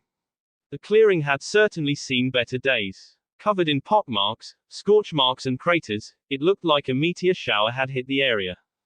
Issei didn't look much better. His face, chest and back was covered in bruises, making him look like he'd gone several rounds with a Maru, but it wasn't as bad as it used to be. Once upon a time, Issei would have passed by this point. That he was still conscious showed marked improvement. Issei ate some sandwiches that Asia had made for him. They were really good. Asia was such an extraordinary cook, and she cooked it for him. To think he'd have such a lovely and pretty girl like Asia cooking him food. It was a dream come true. Are you crying, Issei? Asked an amused Naruto. Honestly, it's just a sandwich. I can't help it, Issei cried, tears streaming down his face as he ate the sandwich. I'm just so blessed to have someone like Asia in my life. She's my panacea. Naruto chuckled a bit. Speaking of relationships, how is yours with Asia and Akeno? At the mention of Akeno, Issei began shaking horribly. His face paled and his hands became clammy. He liked Akeno, he really did, but sometimes, all the time, that woman just scared the crap out of him. Naruto sweet dropped when Issei curled into the fetal position and began muttering something about chains and whips. Okay, forget I asked. Issei eventually finished his sandwich. Are we going another round, sensei? Issei asked. It still felt a little odd calling someone his age sensei, but he'd grown used to it. Or are we going to work on boosting? Neither, Clone Naruto said. Sit back down, Issei. I've got something important to talk about. Okay. Issei sat back down. What do you want to talk about? To start, I want to tell you that you've improved remarkably over the past few weeks. While I wouldn't call you a hardcore badass yet, you're definitely on the right track to hardcore badassery. Issei felt himself swell with pride. Times like these made him forget that Naruto could be a right bastard when the mood struck. However, I also wanted to bring up a problem you're about to face. Well, that just did not sound good at all. What kind of problem? Asked Issei. Thus far, all of your strength is derived from your lust, Naruto started. The stronger your lust is, the more power your boosted gear gains, the stronger you become. And that's fine. It works well, and it gives you a remarkable boost in power. But it's only a temporary boost. What do you mean? Naruto sighed and scratched at his head. If there's one thing I've learned, it's that powers derived from emotions like anger, greed, envy, and lust aren't enduring. They grant short-term boosts in strength but never last long. This would be fine if you were strong enough to destroy an enemy in a single shot, but there are many powerful enemies out there that you won't be able to one-hit KO. Issei became worried. So you're saying that my lust isn't enough? This was not good. What would he do if his lust wasn't good enough? That was all he had. Right now your goal is to become a harem king. It is your current driving force. However, what happens after you reach that goal? Having completed your goal, you'll have nothing left. No great goal to help you gain strength, no driving force to push you forward. Your progress will stagnate and you'll eventually grow weaker. This is why you need to think about finding another emotion aside from just lust to rely upon, something that will endure regardless of the hardships you may face. But I don't have anything like that. Issei cried. All I've got is my perversion. I am my life. You do have something else, Naruto told the crying pervert, who stopped crying upon hearing those words. You just haven't realized it yet. I do. Issei blinked. What is it? Naruto shook his head. I can't tell you that. If there is one thing I've learned in life, it's that the lessons that stick with us the most are the ones we learn for ourselves. This is one of those things you'll have to discover yourself. Issei pouted. He knew Naruto was just doing this to be a cryptic bastard. Stupid, blonde bastard sensei. Can't you at least give me a hint? Naruto thought about it. I guess I can give you a hint. He gave Issei a mysterious smile. It's something that is different for all of us. Each person has something precious that they're willing to give their lives to protect, and it is this precious something that gives us the strength to break our limits and become truly strong. Issei thought about what Naruto said, but thinking about it gave him a headache, so he had to stop. He didn't get it. What's your precious something, sensei? Naruto smiled. Isn't it obvious? My precious somethings are the people I've surrounded myself with, my most cherished friends in the occult research club. Devil Ninja. While clone Naruto and Issei sparred and conversed some distance away, the real Naruto stood with Koneko. They were once more in the clearing he'd found. Light hit the small pond and several fish swam around. This place presented a calm and peaceful atmosphere, which was needed for what they were trying to accomplish. Trying being the key word. Koneko fell to her knees, her body shaking uncontrollably. Tears fell down her eyes as she hugged herself. Koneko-chan. Naruto rushed to her side and knelt down. He didn't touch her because he wasn't sure what was wrong. She looked up at Naruto and he almost reeled back as if struck. An icy fist clenched his heart when he saw red, puffy and swollen eyes gazing at him. He could see the fear and self-loathing they contained, fear of the power he was trying to teach her and self-loathing because she believed her inability to learn, or rather, her desire to not learn senjutsu, disappointed him. I can't do this, she murmured. I'm sorry, Naruto-senpai, but I just can't do this. She looked down at the ground and the shaking increased. He didn't understand what was happening. They had been doing so well in her training. Koneko had gotten to the point where Naruto planned on her teaching her senjutsu.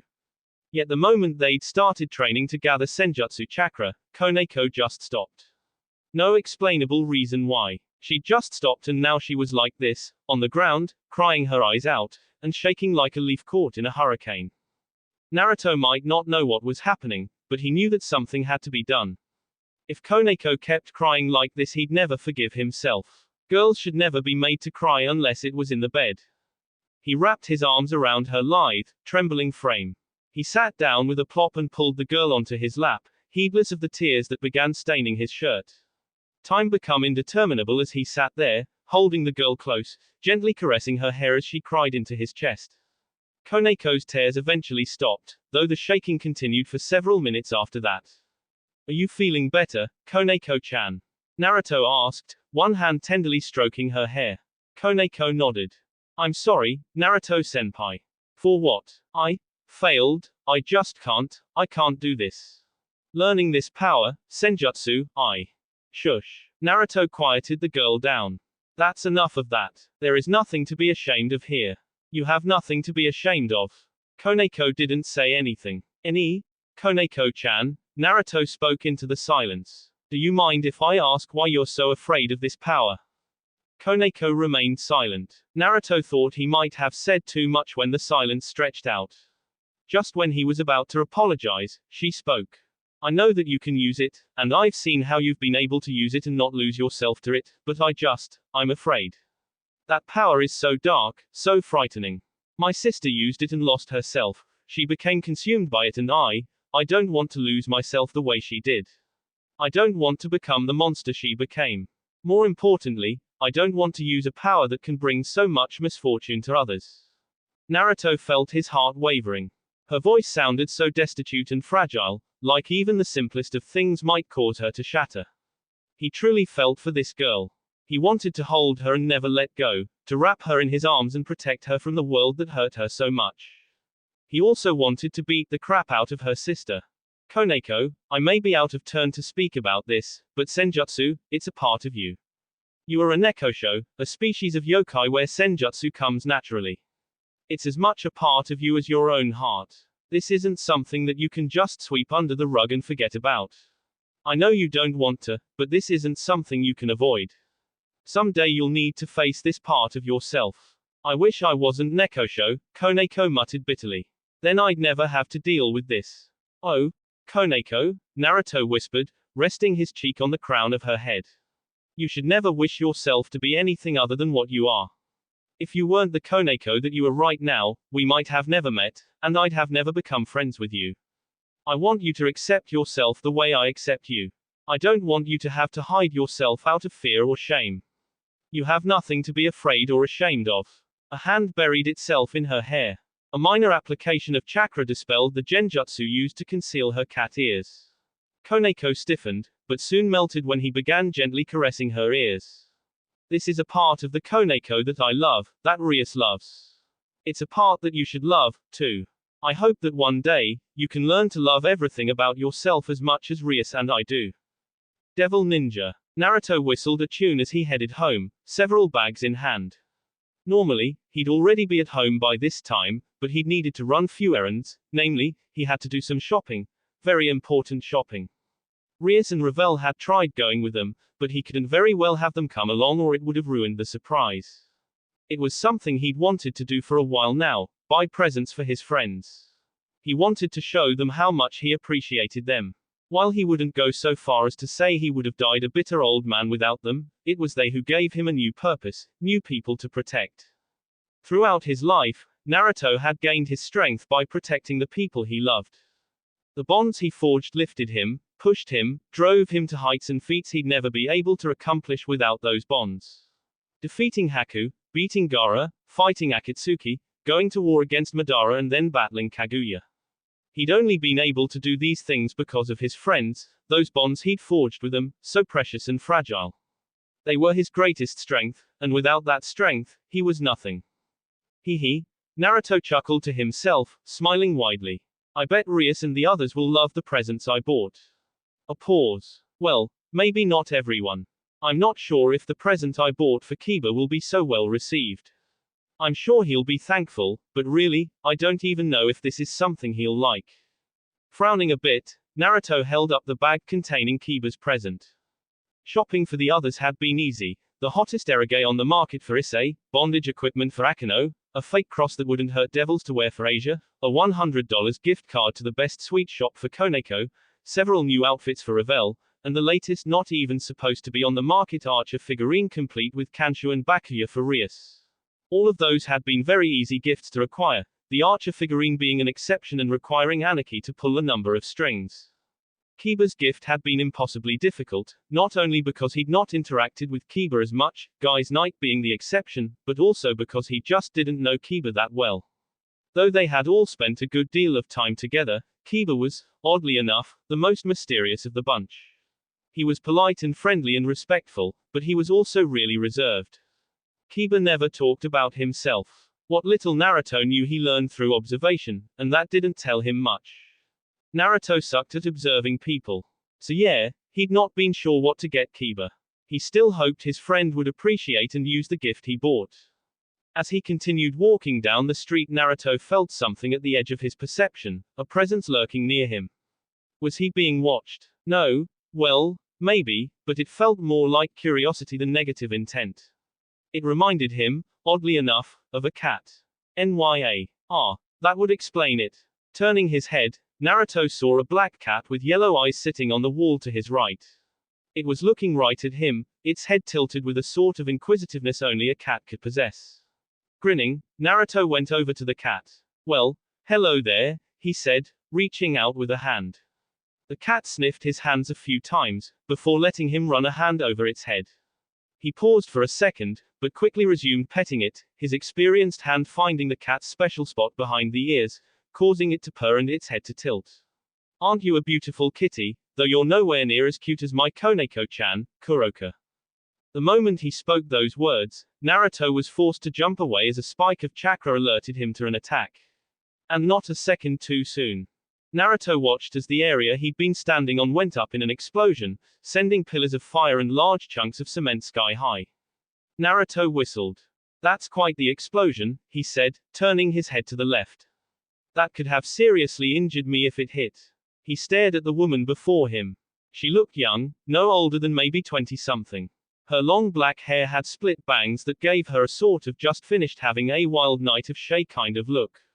Yellow eyes with slit pupils stared at him with amusement, glittering like two yellow spinels reflecting the evanescent lights of a glorious sunset. She was beautiful, but it was a dangerous sort of beauty, like the siren that lures sailors to their demise. Her clothing didn't appear all that unusual, a black kimono and a yellow obi. The kimono hung loosely off her frame, leaving her shoulders bare and exposing ample amounts of cleavage. This woman obviously knew the benefits of using her Shay appeal to distract her opponents. The interior of the kimono shone the color of blood. A set of golden beads hung from her waist and an ornate headband sat upon her head right next to her triangular cat ears. Two black tails swished behind her. I'm sure you would have survived, Nya, Kuroka retorted, winking at him. You seem like a durable young man. She tilted her head, yellow eyes peering out from beneath a curtain of black hair with a cat's curiosity. How did you know who I was? Don't go assuming that you yokai are the only ones capable of using and sensing chakra, Naruto admonished lightly, even as his eyes scanned the still blue sky. I've been using chakra since I was a brat, and I'm well versed in how it feels. The fact that you've got senjutsu chakra gathered in your body and that your chakra signature is very similar to Koneko-chan's was just the icing on the cake. Nya, I didn't know humans could use and sense chakra, Nya. Kuroka seemed surprised by this. No wonder she wants you so badly, Nya. That's right, Nya, Kuroka said, I'm here on behalf of my benefactor. She wants to meet you. This benefactor of yours has a really odd way of asking to meet people, then, Naruto countered. You show up unannounced and almost take me out with an explosion. Nya, that's just because you surprised me. I didn't expect you to know who I was, Nya. And the barrier? Naruto asked. If this was just a friendly invitation, why separate this space from the rest of the world? Oh, so you noticed the barrier I put up? Kuroka looked impressed. I hadn't realized you were so good at sensing the fluctuations in my chakra. In either case, you shouldn't worry about the barrier. I simply put it up so that we wouldn't be interrupted. We're in a very public location, you know, and it wouldn't be very good if some human stumbled on us while we were talking. Her words rang true. It would indeed be troublesome if a human stumbled on two non-human entities in the middle of a conversation, or a battle. Yet he also knew the other reason she had put the barrier up, the unspoken one. It would be a shame if his friends felt the spikes of energy and came to investigate, which implied this was a conversation she meant for his ears alone, which consequently implied it would probably be something that could potentially harm Rias and the others. Naruto gave Kuroka a cold smile. You can tell your benefactor that if she wants to meet me, she can damn well come here and meet me herself. I don't deal with middlemen. Kuroka's smile turned vicious. Now that's a shame, Nya. I was told to bring you to her using any means necessary, including force. Naruto's body tensed when Kuroka released a thin, mist-like substance. He could feel the unnaturalness of it. He didn't know what this mist did, but it could not be anything good. A strong gust of wind blew from Naruto's body as he released wind-natured chakra from his pores. The intense burst forced the mist away and caused it to dissipate before ever reaching him. Kuroka's eyes lit up with interest. You can use nature transformation. She appraised him again, as if seeing him in a whole new light. What else can you do, NYA? Naruto relaxed his body, muscles loosening, fingers flexing and knees bending as he danced lightly on the balls of his feet. He raised a hand and gestured for her to come at him, smiling confidently. Why don't you come over here and find out? Ho ho. Look at that, NYA. Such confidence. Kuroka, eyes half-lidded and a smile of pure sensualism on her face, winked. I like that in a man. Very well then, show me what you've got, tough guy, NYA. Naruto jumped out of the way as Kuroka disappeared within a burst of speed. She was even faster than Kiba. Seconds after she vanished, the ground he'd been standing on exploded as her heel smashed into the cement. Landing on the ground several meters away, Naruto placed his left hand on the surface, fingers splayed. A second later Kuroka moved into a series of backflips as chains broke through the cement and shot at her, attempting to tangle her up. How kinky, NYA, Kuroka said, I didn't know you were into that kind of stuff. I'm not really into the S&M scene, Naruto admitted. That's more Akeno Oni-san's style, but I have been thinking about using these with Rias during our bedroom play. He paused, cupping a hand to his chin. Thinking on it, maybe we can find some use for this when we're role-playing. That actually sounded like a very good idea. They could do something like Gilgamesh capturing Saber and Shiro coming to rescue her. Or maybe Rin getting captured by Shinji and her getting rescued by Archer, since Rias seemed to like Archer better than Shiro. He would have to think about this more once he beat Koneko-chan's sister. She came at him again, faster this time. Naruto reacted with nothing more than instinct. His body moved to the left, feet shuffling along the ground. He dodged her strike, a double palm thrust to the chest, and then countered with a high kick that she pillowed with her left forearm before pushing his leg wide and hitting him in the nose quicker than he could react. Naruto was sent flying backwards to hit a wall where then disappeared in a burst of smoke, a log appearing in his place. What sort of jutsu is this? Kuroka wondered out loud, turning her head. Naruto stood behind her, crouched down on the wall like some kind of jungle cat readying to pounce on his prey. Substitution jutsu, Naruto answered. I simply replaced myself with a log seconds before you hit me. What an interesting technique, NYA. Kuroka tilted her head. And where did you get the log? No one knows where the log comes from, Naruto answered in a solemn tone. Neither do we question it, for the log merely is, and it is the duty of those under the protection of the log to give thanks for its blessing, nothing more. Kuroka blinked, and in that time Naruto shoved himself off the wall and shot forward like a cannonball. The black-haired Neko jumped out of the way just in time to avoid getting a faceful of Rasengan, which hit the ground instead. Naruto burst from within the expanding smokescreen his jutsu created and chased after Kuroka. The woman in question raised her hands and shot what appeared to be magic bullets from her palm. 6 bullets came at him and Naruto went low, getting onto his knees and sliding under the attack. He came back up and thrust out his hand from which another chain emerged and shot forward. It was avoided, but he yanked on the chain and it flew back to strike Kuroka in the back of the head. Or so he thought. Genjutsu, Naruto muttered as Kuroka disappeared. He clicked his tongue. He hated genjutsu. That's right, creating illusions is easy for someone like me, Kuroka said. Naruto leapt several feet to his left, avoiding another blast of magic that struck the ground and gouged out a large trench. I'm not only skilled in senjutsu, but yujutsu as well. Naruto, scared. He knew what yujutsu was, the yokai's form of spellcraft. It wasn't as powerful as light magic or devil magic, but it was versatile and, in some ways, had more potential than either of those types of magic, which were limited in what they could accomplish. A flicker to his left had Naruto swerving around to avoid a powerful blast of magic that ended up striking a wall. The wall exploded and the magic continued onward, destroying several houses as well. Naruto was thankful they were in a space separated from reality. He didn't want to be the cause of so much death and destruction. He spun around. From his left hand, a chain emerged, which he threw at Kuroka. Rather than dodge the chain, she swatted it away with her hand, sending it careening to strike a wall. Naruto realized she was channeling senjutsu chakra to her hands. She came at him again, and Naruto moved backwards to avoid her strikes. He kept his distance and made sure to dodge fully and not just minimize his movements. He didn't know if she could extend her attack range like him, but he didn't want to chance it. It seems you've gotten yourself into quite the pickle. Kurama, where have you been? Sleeping. TCH, I should have guessed. Lazy fox. Insolent brat. Kurama paused, and Naruto could almost see his friend moving to sit on his haunches. You're facing another senjutsu user. I knew it was possible for people aside from yourself to use senjutsu in this world, but I had not realized we'd be running into another one so soon. Me neither. Think you can lend a hand? I'm confident I could beat her without senjutsu, but I'd rather not chance it. This woman is on par with ultimate class devils, after all. Sure. Though I won't be able to lend you my power yet. Your body is still adjusting to the overwhelming chakra flowing through you. It'll be at least another week before we can begin synchronizing our chakras. I figured as much. You shouldn't allow yourself to get distracted so easily, NYA. Kuroka said, coming in hot. Naruto dodged a strike to his chest by jumping to the right. A blast of energy shooting from the closed fist destroyed another house. Who said I was distracted? Naruto shot back, I'm perfectly capable of multitasking in the middle of a battle, thank you very much.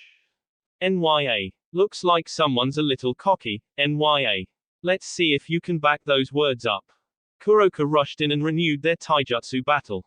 Naruto soon discovered through experience that she could not, in fact, extend the range of her attacks like he could. Her senjutsu ability was different, perhaps due to her learning how to use it differently, like the difference between Gamma senjutsu and Hebi senjutsu. Some things remained the same however, like all of her base physical stats getting a monumental boost. Her dexterity, speed, strength and reflexes were all enhanced to levels beyond what a mere devil could accomplish. Then there were those magic bullets she could shoot from her hands. Naruto could not do that with his senjutsu. He grit his teeth as Kuroka's left leg swung at him. Already knowing that he couldn't hope to block that in his base state even with chakra enhancement, Naruto dodged, leaning his body backwards and allowing the lovely leg to pass by overhead. He could feel the first epidermal layer of skin scraping off as her foot grazed his nose. Coming back up he launched his own attack, a Rasengan to the gut that she avoided. But that was merely a distraction. Naruto stomped on the ground at the same time he thrust his jutsu forward. Kuroka dodged the blue sphere of spinning destruction, but could not avoid the chain that shot from the ground and wrapped around her, or so Naruto thought. TCH. Naruto clicked his tongue when Kuroka disappeared. Another genjutsu. How annoying. You're quite skilled to have lasted this long against me, NYA, Kuroka said, now standing several feet away. I'm amazed. Even high-class devils cannot defeat me, yet here you are, a newly reincarnated low-class devil fighting on par with someone like myself, NYA. She licked her lips and Naruto felt a shiver run up his spine. You're quite strong, NYA. Somehow, hearing you say that fills me with dread, Naruto said dryly. Now don't be like that, NYA. Kuroka winked at him. It was a compliment. Kuroka rushed him again. Naruto moved, once more avoiding her blow, or so he thought. Instincts warned him of the danger and not a second too soon. His arms came up in a cross guard, blocking the sudden surprise punch to his chest. Pain exploded in his arms as the bones snapped. His body skid backwards along the blacktop. He winced, feeling the searing heat as his leftover healing factor kicked in and the bones snapped back into place and healed. Truly impressive, NYA. To be able to block a punch when I'm using senjutsu isn't something most people can do, NYA. Naruto did not like the way Kuroka looked at him. Not at all. Oh yes, you are very strong, NYA. I think I might even have to keep you all to myself. Please don't. Here I come, NYA. As Kuroka shot forward like a magic bullet, Kurama spoke within his mind. I'm done. Get ready, brat. Naruto closed his eyes as he felt the senjutsu chakra enter his body. It felt different than it did back home. He could feel the malice within this world, the hatred. It coursed through his body, unhindered and uninhibited. Yet it did not touch him, merely passing through. He could feel the hatred, but it was separate from himself. He opened his eyes to see a foot filling his vision. He blocked it with one hand. Kuroka's eyes widened. What? My turn. Naruto yanked the foot in his grasp, pulling Kuroka to him. The black-haired Neko stumbled right into Naruto's powerful right hook. Unfortunately, the Neko turned out to be another illusion. This didn't matter, though. He could sense where she was easily now. With Sage Mode boosting his sensing abilities to abnormal levels, finding her was a simple matter. You can't hide from me now. Naruto channeled his Senjutsu chakra into his fist and then combined it with wind-natured chakra. The air around his fist distorted the atmosphere before it was catapulted toward the direction he sensed Kuroka at. The distortion, a whirling cyclonic ball of Senjutsu-infused wind rushed forward, striking a building several meters away. An explosion went off, not one of fire but wind instead, a fierce torrential storm of unbelievable devastation. The building was engulfed in a hurricane-like force that took the shape of a gigantic sphere. The house disappeared and still the sphere continued expanding. It grew in size, enveloping several more houses in its destructive energy. Oddly enough, none of the devastating power from the jutsu extended beyond the sphere. It remained within the dome-like shape, a concentrated ball of mass destruction. When the jutsu ended and the sphere faded, Naruto caught his first glimpse of the damage his jutsu caused. He whistled. What once consisted of a dozen houses had become nothing but a large crater. He could not judge how wide or deep it was, but it had to be at least several dozen meters in diameter. Holy crap, Naruto muttered, his eyes wide. I didn't realize my new attack would be so damn destructive. I didn't even put that much chakra into it. It is definitely impressive, Kurama agreed. I'd say its destructive capability is even greater than your Raisin Shuriken, at least in terms of property damage. It can't sever things at the molecular level, but if you want to level a mountain or something, this jutsu could get the job done easily if you added more chakra.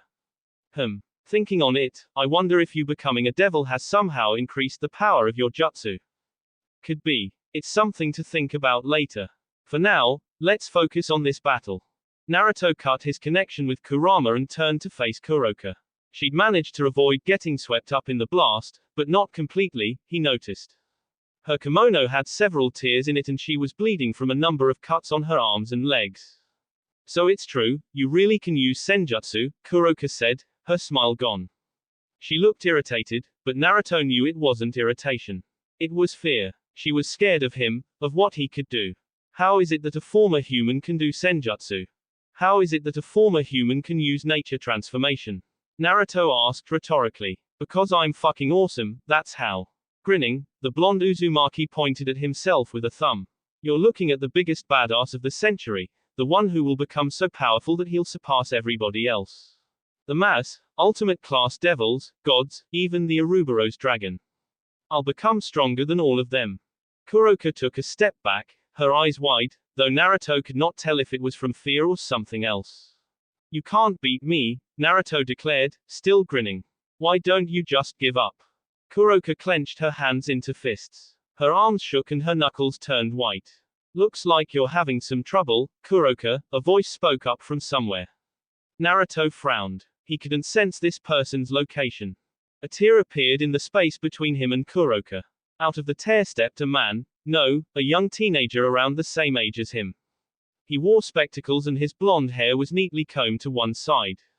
He wore a business suit that looked quite dapper on him. The sword in his hand gave off a strong aura of dread, a holy sword, Naruto realized, and a powerful one at that.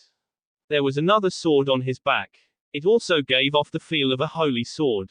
This could be trouble. Arthur, what are you doing here? Kuroka sounded surprised. So this person's name was Arthur. Good to know. You were taking too long bringing back our guest. Arthur spoke in a voice that reminded Naruto of a gentlemanly knight, sort of like Kiba, but the accent was different. I came to see what the problem was. He turned to face Naruto, who tensed. I didn't expect you to have so much trouble defeating a reincarnated devil. Kuroka looked a bit put out. She crossed her arms under her chest. He's stronger than he looks. I can see that, however, we don't really have time to waste fighting against him, Arthur said. It is only a matter of time before the Gremori group notices that something is wrong. Allow me to deal with this. Naruto forced his body to remain relaxed and ready. He didn't know who this person was, but he could already tell a battle with him would be more difficult than fighting Kuroka, if for no other reason than he possessed two holy swords. If you think for 1 second that I am going with either of you, then you're sorely mistaken. No, Arthur said, his hand reaching behind him and grasping the hilt of the sword on his back. It is you who are mistaken. The sword slid from the sheath and the hair on Naruto's neck stood on end at the power pouring off it. This sword is Excalibur Ruler, one of the 7 holy swords of Excalibur that was created after the original was destroyed. It is the strongest of the 7 and possesses a very unique ability. He pointed the sword at Naruto and spoke a single word. Kneel. Kneel. Naruto made a face. What the fuck makes you think I'd, you ugh? Naruto's eyes widened as he suddenly found his body moving without his control. His legs shook and his mind rebelled as he struggled against the order. Yet no matter how much he fought, his body didn't obey, and he soon found himself being forced to kneel. Impressive, Arthur said, sounding genuinely impressed. That you can even try to struggle against my command is admirable. However, it's useless. None can defy the power of Excalibur Ruler, the ultimate Excalibur whose power grants me the ability to control anyone I wish. Even ultimate class devils can do nothing but submit to my command.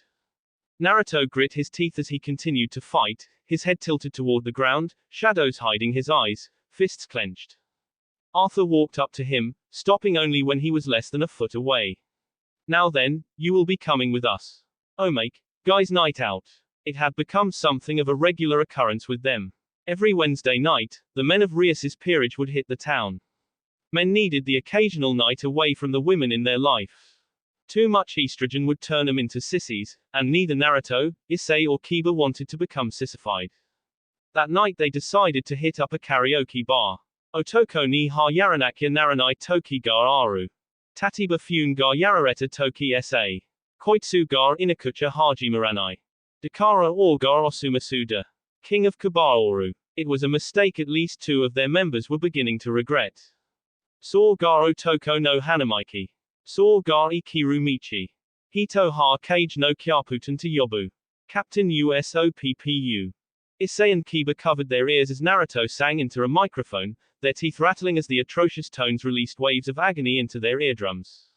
Antanya warui ga. Warit morao ze. Yuzo suit demo. Warit morao. Sormo jinsei, warao ga kachi sa. It should be noted that while Naruto was many things, a singer he was not. Otoko ni ha yaranakya naranai toki ga aru. Tatiba hokori ga yogosareta toki. Umi no senshi ni ha risupakuto. Dakara or ha Nigeririni. King of Tenon Palmer. NGGG, Issei groaned as blood poured from his ears, leaking between his fingers. Someone, please, he whimpered. Make it stop. Saw ga otoko no hanamaiki. Itsumo ichidaiji. Hanafubuki de tuju suruze. Captain USOPPU. Kiba, his ears covered much like Issei, didn't say anything mainly because he couldn't hear, his eardrums having exploded some time ago, near the beginning of Naruto's death-tone singing. Antanya warui ga. Wareya shini ze. Otoko no hokori. Warawasani ze. Sormo jinsei, Yumamaita ku. The last verse came, mercifully putting an end to Naruto's Satan-awful singing. Issei and Kiba both determined that, from now on, whenever they went out, it would be anywhere but a karaoke bar. Naruto, his cheeks a little red from all the singing he'd done and the alcohol he'd imbibed, devil magic works wonders on the human mind, grinned at his 2 friends. So what should I sing next? No more singing. The 2 shouted. Kiba then continued in a more polite tone. I mean, you've done so much singing and neither Issei nor I have had a turn yet. It just seems a little unfair of you to hog the mic. Yeah. Naruto sighed, I guess so. He perked up a second later. So, which one of you wants to sing next? Kiba and Issei looked at each other, suddenly unsure. Neither really wanted to sing, it just wasn't something they were good at. Well, Issei wouldn't mind, but it was kinda embarrassing, singing in front of others, that is. He didn't know how Naruto could do it, especially because Naruto sucked at singing.